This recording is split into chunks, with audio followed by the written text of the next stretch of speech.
السلام علیکم ورحمۃ اللہ وبرکاتہ۔ الحمد للہ رب العالمین والصلاة والسلام على رسوله سیدنا ونبینا محمد وعلى آلہ واصحابہ اجمعین، اما بعد فاعوذ باللہ من الشیطان الرجیم، بسم اللہ الرحمن الرحیم۔ أياما معدودات، فمن كان منكم مريضا أو على سفر فعدة من أيام أخر، وعلى الذين يطيقونه فدية طعام مسكين، فمن تطوع خيرا فهو خير له، وَأَن تَصُومُوا خَيْرٌ لَكُمْ إِن كُنتُمْ تَعْلَمُونَ۔ صدق اللہ العظیم۔ یہ آیت سورہ بقرہ کی 184 نمبر کی ہے۔ اس آیت پاک میں اللہ تعالیٰ شانہ نے ارشاد فرمایا ہے کہ ایام معدودات، کہ تھوڑے دنوں روزے رکھ لیا کرو۔ اس سے مراد رمضان کے روزے ہیں۔ پھر اس کے بعد فرمایا فمن کان منکم مریضا او علی سفر فعدۃ من ایام اخر۔ ان رمضان کے روزوں میں ایک آسانی یہ ہے کہ تم میں سے کوئی ایسا بیمار ہو جس کو روزہ رکھنا مشکل ہو یا مضر اور نقصان دہ ہو، یا وہ سفر شرعی پر ہو، تو اس کو رمضان میں روزہ نہ رکھ کر دوسرے ایام میں اتنے ہی روزے شمار کر کے رکھ لینا چاہیے، رکھ لے سکتا ہے۔ پھر فرمایا کہ وَعَلَى الَّذِينَ يُطِيقُونَهُ فِدْيَةٌ طَعَامُ مِسْكِينٍ، اور دوسری آسانی ان رمضان کے روزوں میں یہ بھی دی گئی تھی کہ جو لوگ روزے کی طاقت رکھتے ہیں مگر روزہ رکھنے کو دل نہیں چاہتا، تو ان کو اس کی اجازت دی گئی تھی کہ فدیہ دے دیں، وہ یہ غریب کو کھانا کھلا دیں، اور جو شخص اپنی خوشی سے اس فدیے کی رقم میں کچھ خیر خیرات زیادہ کر دے تو اس کے لیے بہتر ہے، لیکن روزہ نہ رکھنے کے بجائے روزہ رکھ لینا بہتر ہوگا۔ وَأَن تَصُومُوا خَيْرٌ لَكُمْ إِن كُنتُمْ تَعْلَمُونَ، اگر تم جانتے ہو روزے کی فضیلت کو۔ تو یہ آیت پاک کا مفہوم ہے۔ اس کی تفسیر سماعت فرمائیں۔ یہاں پہلی بات جو فرمائی اللہ نے ایام معدودات، کہ روزے رکھنا ہے چند معدود ایام، گنے چنے چند ایام، اور اس کی تفسیر رمضان کے روزوں ہی سے کی گئی ہے کہ رمضان کے روزے اگرچہ پورے ایک مہینے بھر کے روزے ہیں، 30 یا 29 روزے، جو بظاہر دیکھنے میں تو زیادہ معلوم ہوتے ہیں، لیکن پورے سال کے 12 مہینوں کے اعتبار سے اگر دیکھا جائے تو یہ چند دن ہیں، کیونکہ 12 مہینوں میں 11 مہینے کھانے پینے کی اجازت دی اور ایک مہینہ روزہ رکھوایا جا رہا ہے، تو یہ 10% سے بھی کم حصہ آدمی سے روزہ رکھوایا جا رہا ہے، اور 90% سے بھی زیادہ اس کو اجازت دی جا رہی، رخصت دی جا رہی ہے، تو یہ چند ہی ایام ہو گئے. تو ایام معدودات کہ چند گنے چنے دن روزے رکھ لو، باقی سب کھاؤ پیو سال بھر 11 مہینے. پھر اس میں یہ جو گنے چنے دن رمضان کے روزے رکھنے کا جو حکم دیا گیا، جس میں اس میں بھی چند رخصتیں ہیں. جیسے بیمار آدمی کو رخصت ہے، سفر میں گئے ہوئے آدمی کے لیے رخصت ہے، اور بھی اسی طرح کچھ رخصتیں ہیں. ان رخصتوں کا اس میں بیان ہے. تو سب سے پہلی بات، فمن کان مریضا، فمن کان منکم مریضا، کہ جو تم میں سے مریض ہو. تو مریض کا مطلب کیا ہے؟ بیمار. مریض کا معنی ہے بیمار. تو بیمار کا مطلب کیا ہے؟ بیمار کا مطلب ایسا بیمار کہ جو روزہ رکھنے سے اس کو ناقابل برداشت تکلیف ہو جاتی ہو، کہ روزہ رکھ کر دیکھ لیا اتنا بیمار ہے کہ روزہ رکھنے کی وجہ سے اتنی سخت تکلیف اس کو ہو رہی ہے کہ وہ برداشت سے باہر ہے. یا روزہ رکھنے کی وجہ سے بیماری اس کی بڑھ جاتی ہے، یا بڑھ جانے کا قوی اندیشہ ہے. تو یہ ایسے بیمار کے لیے تھوڑی سی رخصت ہے کہ جب تک وہ بیماری سے فارغ ہو جائے، صحت مند ہو جائے، تب تک رمضان کے ان روزوں میں، رمضان کے ان دنوں میں روزہ نہ رکھ کر گزار سکتا ہے. جب رمضان گزر جائے تو جتنے دن یہ بیمار رہا اتنے دن شمار کر کے غیر رمضان میں، رمضان کے بعد صحت مند ہو جانے کے بعد اتنے دن شمار کر کے اتنے روزے رکھ لے. تو رمضان کے ان دنوں میں بیماری کی وجہ سے اس کو رخصت دی گئی کہ وہ روزہ نہ رکھے، اجازت ہے. لیکن وہی شرط ہے جیسے ابھی ہم نے بتائی کہ بیماری ایسی ہونی چاہیے کہ جس میں ناقابل برداشت اس کو تکلیف ہوتی ہو، یا بیماری بڑھ جانے کا اس کو قوی اندیشہ ہو. ایک ہوتا ہے کہ صرف ایک وہم ہے، احتمال ہے، صرف ایک شک ہے اور شبہ ہے کہ میں روزہ رکھوں گا تو بیماری بڑھ سکتی ہے، احتمال ہے صرف. تو صرف اس احتمال سے یہ رخصت نہیں ملے گی، بلکہ وہ قوی اندیشہ اور خطرہ اس کو بہت قوی ہو، یا تو مشاہدے سے ہو چکا ہو، یا اس کو حالت اس کی ایسی ہو کہ روزہ رکھے گا تو قوی اندیشہ ہے کہ ضرور بیماری بڑھے گی. دوسری بات، او اعلیٰ سفرین فرمایا، مسافر کے لیے بھی رخصت ہے تھوڑی سی. یہاں ایک لفظ جو اللہ نے ارشاد فرمایا ہے اعلیٰ مسافرین کے بجائے، جیسا فمن کان منکم مریضا، تو مریضن کے بعد او مسافرن کہہ سکتے تھے.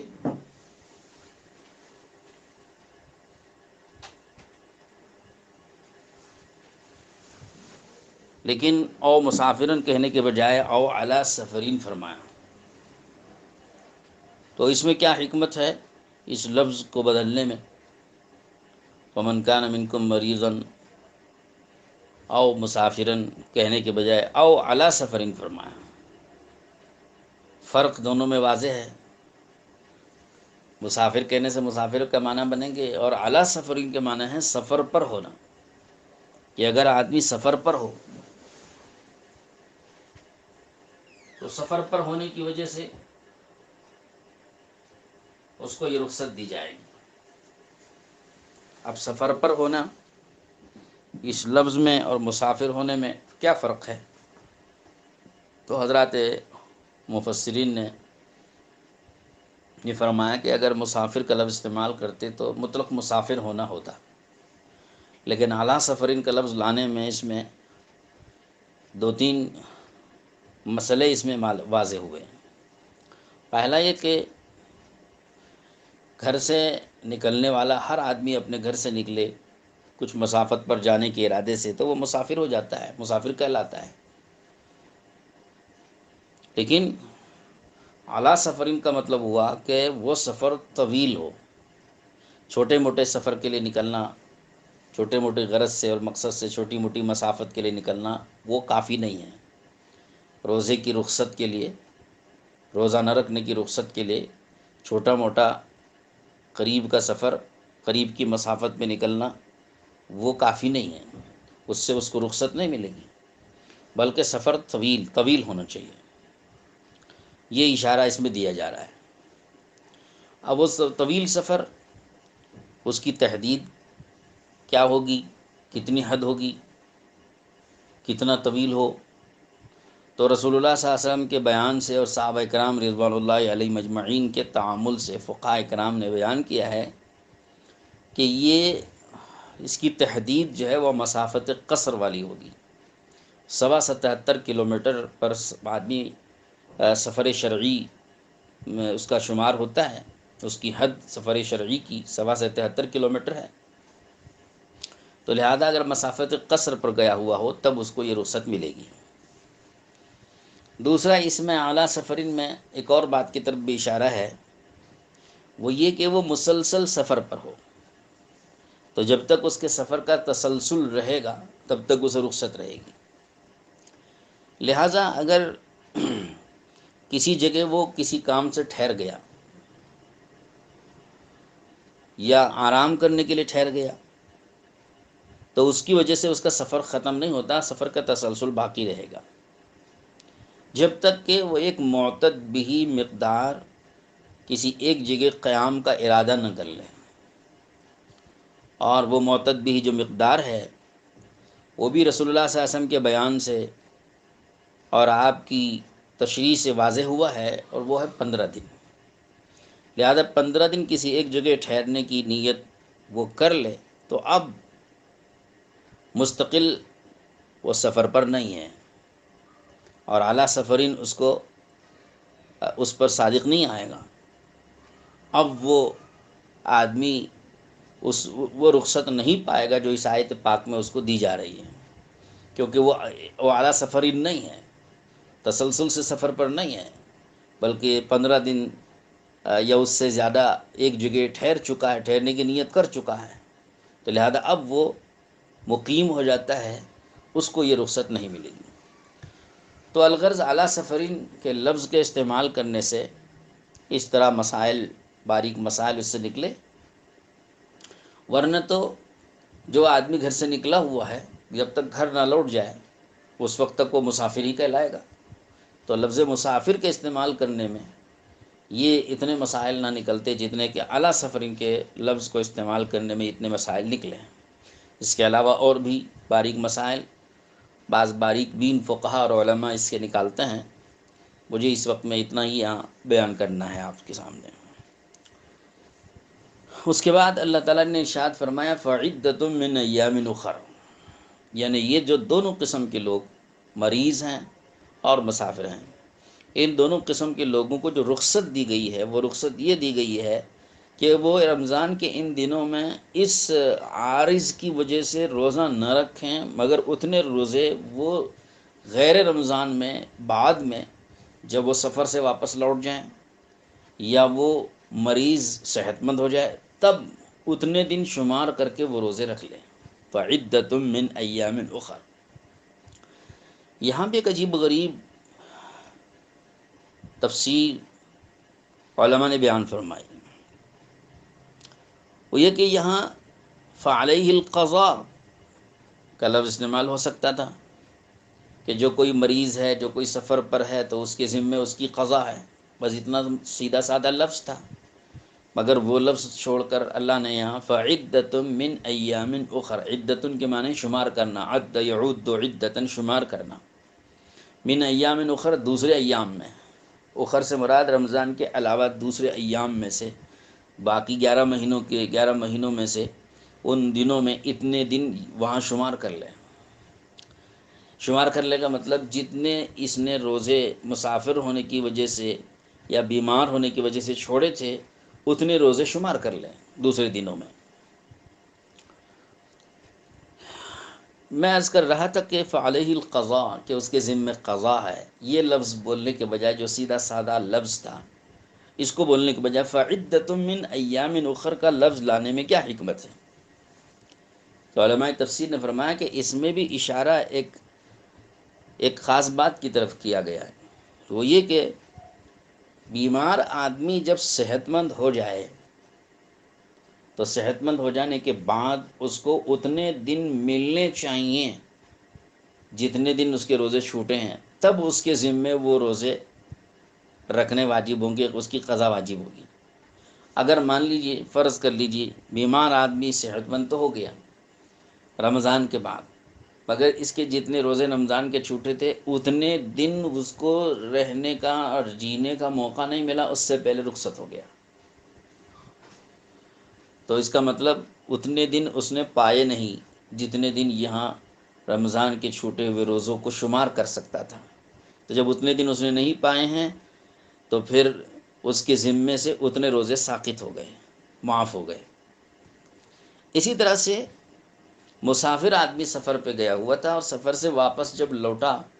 تو سفر سے واپس لوٹنے کے بعد اتنے دن اس کو نہیں ملے جتنے دن کے روزے چھوٹے ہوئے تھے، تو اتنے دن نہ ملنے پر اس کے ذمے وہ روزے ساقط ہو گئے، لہذا اس کے ذمے نہ اس کی قضا ہے اور نہ ان روزوں کی کا فدیہ دینے کے لیے اس کو وصیت کر کے جانا نہ واجب ہے، نہ اس کے ذمے اس کی قضا اور نہ اس کا فدیہ دینے کے لیے وصیت کر کے جانا بھی اس پر واجب نہیں ہے، کیونکہ اتنے دن اس نے پائے ہی نہیں جتنے دن رمضان کے اس کے چھوٹے تھے۔ ہاں، اگر چند دن پائے تھے صحت مندی کی حالت میں اور چند دن پائے تھے مسافر نے مقیم ہونے کی حالت میں، تو جتنے دن پائے تھے اتنے دن تو اس کو روزہ قضا رکھنا چاہیے، وہ نہیں رکھا ہے تو اس کی قضا اس کے ذمہ لازم تھی، تو اس کا فدیہ دینے کی وصیت کر کے جانا اس کے ذمہ واجب ہوگا۔ مان لیجئے رمضان کے روزے 15 روزے چھوڑ گئے تھے، اب رمضان کے بعد بیمار آدمی صحت مند ہو گیا لیکن اس کو 15 دن نہیں ملے بلکہ 8 ہی دن ملے، تو 8 دن کے روزے تو اس کے واجب ہوئے اور باقی 7 دن کے روزے ساقط ہو گئے۔ اور اسی طرح سے مسافر آدمی سفر سے جب واپس آیا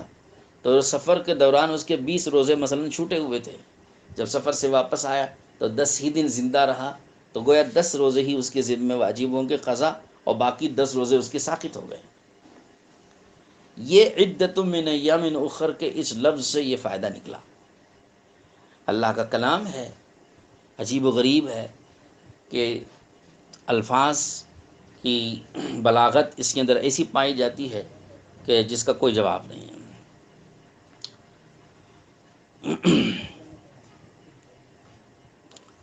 اب یہ جو روزوں کی قضا کرنی ہے، بقیہ روزوں کی، چھوٹے ہوئے روزوں کی قضا میں گنجائش ہے کہ سال بھر میں ایک ایک کر کے دو کر کے اپنی اپنی سہولت سے روزوں کی قضا کر سکتا ہے، تسلسل سے پورے روزے ایک ساتھ چھوٹے ہوئے سب کے سب قضا کر لے، یا وہ تھوڑے تھوڑے کر کے کر لے، ایک ایک دو وقفے وقفے سے کر لے، اس کی گنجائش ہے، اس میں تنگی نہیں ہے۔ اس کے بعد آیت ہے وَعَلَى الَّذِينَ يُطِيقُونَهُ فِدْيَةٌ طَعَامُ مِسْكِينٍ۔ اس آیت پاک کا مطلب ذرا سا دھیان سے اور توجہ سے سننے کی ضرورت ہے۔ اس آیت کا جو ظاہری اور واضح اور صاف و ستھرا اور بے تکلف جو مطلب ہے وہ یہ ہے، بغیر کسی تکلف کے، بغیر کسی تعویل کے، جو اس کا مطلب ہے وہ یہ ہے کہ جو لوگ روزہ رکھنے کی طاقت رکھتے ہیں، روزے کی طاقت رکھتے ہیں، مسافر اور مریض کی طرح سے وہ مجبور بھی نہیں ہیں، صحت مند لوگ ہیں، مقیم بھی ہیں، کوئی مجبوری نہیں ہے، روزہ رکھ سکتے ہیں، لیکن روزہ رکھنے کو دل نہیں چاہتا ہے، تو ان کے لیے گنجائش ہے کہ وہ اپنے روزے کے بدلے میں فدیہ دے دیں۔ وَأَن تَصُومُوا خَيْرٌ لَكُمْ، لیکن اگر روزہ رکھ لیں تو بہتر ہے۔ یہ آیت کا صاف ستھرا اور بے تکلف مطلب ہے۔ اب بعض لوگوں کو اس سے خوشی ہو رہی ہوگی کہ صاحب بڑی رخصت مل گئی، لیکن یاد رکھیے کہ یہ حکم جو تھا ابتدائے اسلام میں تھا، یہ رخصت ابتدائے اسلام میں دی گئی تھی، جب ابھی صحابہ کو روزوں کی عادت نہیں ہوئی تھی، تو روزوں کی عادت ڈالنے کے لیے یہ رخصت شروع میں دی گئی تھی، لیکن اس کے بعد میں دوسری آیت نازل ہو گئی فَمَن شَهِدَ مِنْكُمُ الشَّهْرَ فَلْيَصُمْهُ، یہ آیت نازل ہوئی تو یہ رخصت ختم ہو گئی، اور یہ رخصت منسوخ ہو گئی۔ صحت مند لوگوں کے لیے جو بیمار بھی نہیں ہیں، مسافر بھی نہیں ہیں، ان کے لیے یہ رخصت ختم ہو گئی۔ ہاں، اس آیت کا جو مطلب ہے وہ باقی ہے بوڑھے لوگوں کے لیے، کہ جو بہت ضعیف ہیں یا بیمار ہیں، ایسے لوگوں کے لیے اس آیت کا یہ مطلب باقی ہے کہ وہ بیمار ہیں یا ضعیف ہیں، وہ اتنے سخت بیمار ہیں کہ اب صحت مند ہونے کی امید نہیں ہے۔ بیمار تو ہیں لیکن صحت مند ہونے کی امید نہیں ہے، اور یہ بوڑھے بھی ہیں، بہت زیادہ بوڑھے و کمزور ہیں، تو ظاہر ہے کہ وہ جوان تو نہیں ہو سکتے۔ ایسے دونوں کے لیے یہ رخصت باقی ہے کہ طاقت روزوں کی ہے، لیکن اس موقع پر ان کو تحمل نہیں ہے۔ اس وجہ سے ان کو رخصت دی گئی کہ اب روزہ نہ رکھ کر روزے کا وہ فدیہ ابھی دے سکتے ہیں۔ ایسا بیمار جو صحت مند بعد میں ہو سکتا ہے، اس کو فدیہ دینے کی اجازت نہیں ہے۔ کیوں؟ کیونکہ وہ روزہ بعد میں رکھ سکتا ہے۔ اور ایسا کوئی مسافر ہے تو اس کو بھی فدیہ دینے کی اجازت نہیں روزوں کے بدلے میں، کیونکہ وہ مسافر سفر سے واپس لوٹ سکتا ہے، مقیم ہو سکتا ہے، تو پھر روزہ رکھ سکتا ہے۔ تو لہٰذا ایسے یہاں پر رخصت اس آدمی کو ہے جو بہت زیادہ بوڑھا ہو، اور وہ بوڑھا جوان نہیں ہو سکتا ہو، اور اسی طرح سے اتنا کمزور ہے، اتنا بیمار ہے کہ وہ صحت مند ہونے کی اب اس سے کوئی امید نہیں ہے، تو ایسے شخص کے لیے اس کی رخصت اور گنجائش ہے کہ وہ روزہ نہ رکھ کے روزے کے بدلے میں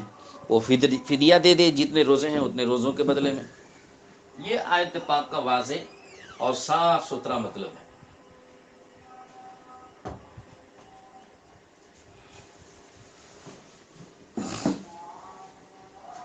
چنانچہ اسی مطلب کی جو ہم نے وضاحت جو کی، یہی مطلب حدیث پاک سے بھی ثابت ہے۔ بخاری شریف میں، مسلم شریف میں، ابو داؤد میں، نسائی میں، اور ترمذی میں روایت موجود ہے۔ حضرت سلمہ ابن اکوع رضی اللہ تعالیٰ عنہ فرماتے ہیں کہ جب آیت وعلی الذین یطیقونہ فدیۃ طعام مسکین نازل ہوئی تو اس وقت میں ہمیں اختیار دیا گیا تھا کہ ہم روزہ رکھیں یا روزے کا فدیہ دے دیں، یہ اختیار ہم کو دیا گیا تھا۔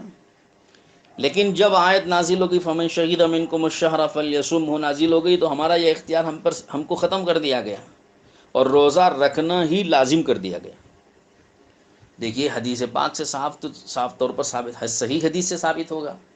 آیت پاک کا جو مطلب ہے وہ صحیح حدیث سے واضح کر دیا جا رہا ہے کہ یہ آیت کا مطلب ضرور ہے کہ طاقت رکھنے کے باوجود فدیہ دے دینے کی گنجائش ہے اور اجازت ہے، آیت پاک کا مطلب ہے، لیکن کس کے لیے ہے؟ صحت مند لوگوں کے لیے نہیں، بلکہ یہ بوڑھے لوگوں کے لیے ہے، اور ایسے بیمار کے لیے کہ جو صحت مند ہونے کی کوئی امید اب اس کی نہیں ہے، اور بیماری سے شفا پا کر کے روزہ رکھنے کی اب طاقت پائے گا، اس کی کوئی توقع نہیں ہے، ایسے کے لیے اس کی اجازت ہے کہ اب وہ روزے کے بدلے میں فدیہ ابھی سے دے سکتا ہے۔ یہ حدیث پاک بتا رہی ہے۔ تو غرض یہ آیت میں جو مطلب تھا وہ دوسری آیت پاک سے اس مطلب کی وضاحت ہوئی، گویا تبدیلی ہوئی، منسوخ ہوا۔ آیت کا جو مطلب پہلے تھا بعد میں اس کو بدلا گیا ہے۔ پہلے اس آیت کے ذریعے سے ایک رخصت دی گئی تھی اور دوسری آیت کے ذریعے تبدیلی لائی گئی، تو یہ تبدیلی ہوئی ہے۔ حضرت معاذ بن جبل رضی اللہ تعالیٰ عنہ کی ایک حدیث ہے مسند احمد میں، اس میں انہوں نے فرمایا ہے کہ روزوں میں اس طرح تبدیلیاں 3 دفعے ہوئی ہیں، جس طرح نماز میں بھی 3 تبدیلیاں ہوئی ہیں، 3 مرتبہ، جیسے میں قبلہ بدلا گیا اور شروع میں بات کرنے کی اجازت تھی اور بعد میں بات کرنا ممانعت قرار دے دیا گیا، تبدیلیاں اس طرح ہوئی ہیں۔ تو روزوں میں بھی تبدیلیاں 3 طرح کی ہوئی ہیں۔ ایک تبدیلی کیا ہوئی؟ جیسے یہی ہے کہ حضور صلی اللہ علیہ وسلم جب مدینہ تشریف لائے تو ہر مہینے میں 3 روزے اور عاشورے کا روزہ، ہر مہینے کے 3 روزے اور عاشورے کا روزہ رکھتے تھے۔ یہ عاشورے کا روزہ حضور صلی اللہ علیہ وسلم پہ فرض تھا، اور ہر مہینے کی 3 روزے بھی آپ رکھتے تھے۔ اس کے بعد اللہ نے آیت نازل فرمائی روزوں کی فرضیت کی رمضان میں، کتب علیکم الصیام کما کتب علی الذین من قبلکم لعلکم تتقون والی آیت سے روزے فرض کر دیے گئے، تو روزے فرض ہو گئے، تو اب وہ روزے ختم، ان روزوں کی فرضیت ختم ہو گئی۔ ایک تبدیلی تو یہ ہوئی۔ دوسری تبدیلی یہ ہوئی کہ کتب علیکم الصیام کما کتب علی الذین من قبلکم، اس کے بعد وعلی الذین یطیقونہ فدیۃ طعام مسکین،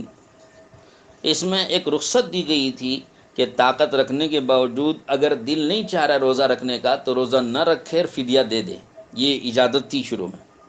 اس کے بعد فمن شہید منکم الشہر فلیصم، آیت نازل ہو کے یہ رخصت ختم ہو گئی، اب روزہ رکھنا لازمی ہو گیا۔ یہ 2 تبدیلی ہو گئی۔ تیسری تبدیلی یہ ہوئی ہے روزوں میں کہ افطار کے وقت، افطار کے بعد آپ جب مغرب کے بعد افطار کر لیتے ہیں تو افطار کر لینے کے بعد کھانا پینا یہ اس کی اجازت تھی، اور یہ اجازت اس وقت تک تھی جب تک کہ رات ہو کر سونے کا وقت نہ آ جائے۔ کھانا پینا ہے، بیوی سے ملاقات ہے وغیرہ، یہ ساری چیزوں کی اجازت تھی اس وقت تک جب تک کہ نیند نہ آ جائے، اور اگر نیند آ گئی اور سو گئے تو سو جانے کے بعد اب دوسرے دن کا روزہ شروع ہو گیا، اب کھانا پینا حرام، اور اسی طرح سے بیوی سے صحبت حرام، تو یہ سب چیزیں حرام ہو گئی، اگلے دن کا روزہ شروع ہو گیا، سوئے تو سوتے ہی شروع ہو گیا روزہ۔ یہ تھا پہلے حکم۔ پھر اللہ تعالیٰ نے آیت نازل فرمائی وَأُحِلَّ لَكُمْ لَيْلَةَ الصِّيَامِ الرَّفَثُ إِلَىٰ نِسَائِكُمْ، ان آیتوں میں پھر آگے اللہ نے فرمایا کہ کُلُوا وَاشْرَبُوا حَتَّىٰ يَتَبَيَّنَ لَكُمُ الْخَيْطُ الْأَبْيَضُ مِنَ الْخَيْطِ الْأَسْوَدِ مِنَ الْفَجْرِ، ان آیتوں کو نازل کر کے اللہ نے تبدیلی لائی کہ صاحب اب تم کو رات میں بھی اجازت ہے کھانے پینے اور بیوی سے صحبت اور ملاقات وغیرہ کی، اور یہ اجازت اس وقت تک ہے جب تک صبح صادق نہ ہو جائے۔ یہ تبدیلی لائی گئی کہ صبح صادق تک کھانے پینے وغیرہ کی ان تمام باتوں کی رخصت اور اجازت دے دی گئی۔ تو یہ 3 دفعے تبدیلیاں روزوں میں آئی ہیں۔ تو حضرت معاذ بن جبل رضی اللہ تعالیٰ عنہ کی حدیث سے یہ بات ثابت ہوئی کہ تبدیلی اس طرح ہوئی، تو لہٰذا ہم جو آیت پڑھ رہے تھے ابھی کہ وعلی الذین یطیقونہ فدیۃ طعام مسکین میں کہ طاقت رکھنے کے باوجود فدیہ دے دینے کی جو رخصت تھی وہ رخصت ختم ہو گئی، تبدیلی لائی جا چکی ہے، اب روزہ رکھنا ہی ضروری ہے۔ اب رہا فدیے کا مسئلہ کہ صاحب فدیہ کب دے سکتے ہیں، تو اس سلسلے میں جاننا چاہیے کہ فدیہ دینے کا حکم اور فدیہ دینے کی جو اجازت ہے وہ ایک تو اس بوڑھے شخص کے لیے ہے کہ جو بڑھاپے میں، اتنے شدید بڑھاپے میں پہنچ چکے ہیں کہ اب اس وقت میں تو روزہ رکھ نہیں سکتے ہیں، اور آئندہ انتظار کر کے شاید تھوڑی سی جوانی آ جائے گی، کچھ قوت آ جائے گی، تب روزہ اس کی قضا کر لیں گے، اس کی بھی کوئی امید نہیں ہے۔ ایسے شخص کے لیے اجازت ہے کہ اس بڑھاپے کی حالت میں ابھی سے وہ اب ایک ایک روزے کے بدلے میں فدیہ، ایک ایک فدیہ اگر دیتے رہیں تو رخصت ہے۔ اسی طرح سے بیمار ہیں اور ایسی بیماری میں مبتلا ہیں کہ اس بیماری سے ان کو صحت مند ہو کر، شفا یاب ہو کر انہیں دوبارہ روزہ رکھنے کی طاقت پانے کی امید نہیں ہے، ایسی بیماری میں مبتلا ہیں۔ بعض بیماریاں ہیں آپ جانتے ہیں کہ کون سی ایسی بیماریاں ہیں کہ وہ بیماریاں ختم ہو جائیں اور پھر وہ بیماریاں ختم ہو کے بالکل صحت مند ہو جائیں گے۔ اب تو ایسے امراض ہوتے ہیں کہ اس کی کوئی توقع نہیں، لہذا اب اس بیماری میں بھی وہ روزہ رکھ نہیں سک رہے ہیں کہ چلو صاحب اب نہیں رکھ سک رہے ہیں تو بعد میں بیماری ختم ہونے کے بعد صحت مند ہو کے وہ روزہ رکھ لیں گے، اس کی بھی کوئی امید نہیں ہے۔ لہذا ایسے شخص کے لیے بھی اجازت ہے کہ وہ اپنے ایک ایک روزے کے بدلے میں ابھی سے فدیہ دے سکتا ہے۔ یہ 2 چیزیں ہو گئیں۔ تیسری چیز، جس کے ذمہ روزے تھے زندگی میں نہیں رکھ سکے، قضا بھی نہیں کر سکے، زندگی میں روزے باقی رہ گئے، اب مرنے کے وقت میں انہیں خیال آیا کہ میرے ذمے اتنے روزے ہیں اور میں نہیں رکھ سک رہا ہوں، ابھی تو حالت ایسی ہے کہ بالکل اب روزہ نہیں رکھ سکتا، تو اب وہ وصیت کر کے جائیں گے اور جب وصیت کر کے مر جائیں گے تو ان کے مرنے کے بعد ان کی میراث میں سے، وراثت میں سے، ان کی وصیت کے مطابق 1/3 مال میں ان کی وصیت پوری کرتے ہوئے ان کے جتنے روزے چھوٹ گئے تھے اتنے روزوں کا فدیہ ان کے 1/3 مال میں سے ادا کیا جائے گا۔ تو یہ ہے فدیے کی تفصیل، فدیہ کب واجب ہوتا ہے اور کب دے سکتے ہیں۔ اس کے علاوہ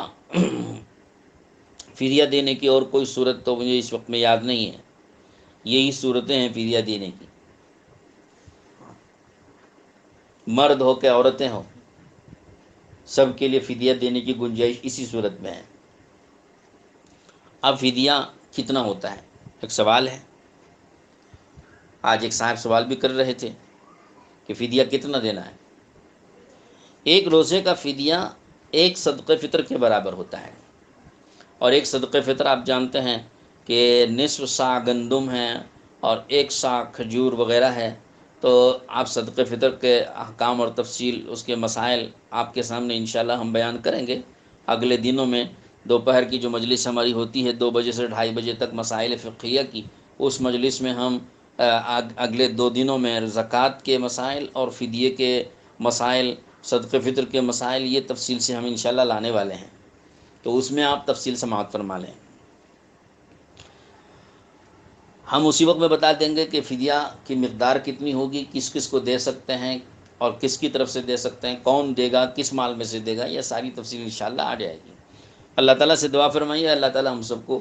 توفیق نصیب فرمائے قرآن پاک سمجھنے کی بھی، اور قرآن پاک سمجھ کر اس پر عمل کرنے کی بھی، اور قرآن پاک سے تعلق اور الفت اور محبت رکھنے کی اللہ تعالیٰ توفیق نصیب فرمائے۔ قرآن پاک کا ہم کو فہم نصیب فرمائے۔ آپ حضرات سے، سامعین سے اور مستورات سے بھی، مرد حضرات سے بھی گزارش ہے کہ ہمارے یوٹیوب چینل کو آپ سبسکرائب کریں، تو اور اسے شیئر بھی کریں، دوسروں کو بھی بتلائیں،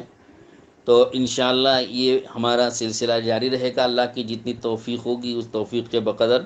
دعا بھی فرمائیں کہ اللہ ہماری ان مجلسوں کو قبول فرمائیں، اور اس کا فائدہ دیر تک اور دور تک اور زیادہ سے زیادہ لوگوں کو اس کا فائدہ پہنچے، ہمیں بھی اخلاص نصیب ہو، اور سب کے عمل کا اجر و ثواب ہم سب کو ملے۔ وآخر دعوانا ان الحمد للہ رب العالمین۔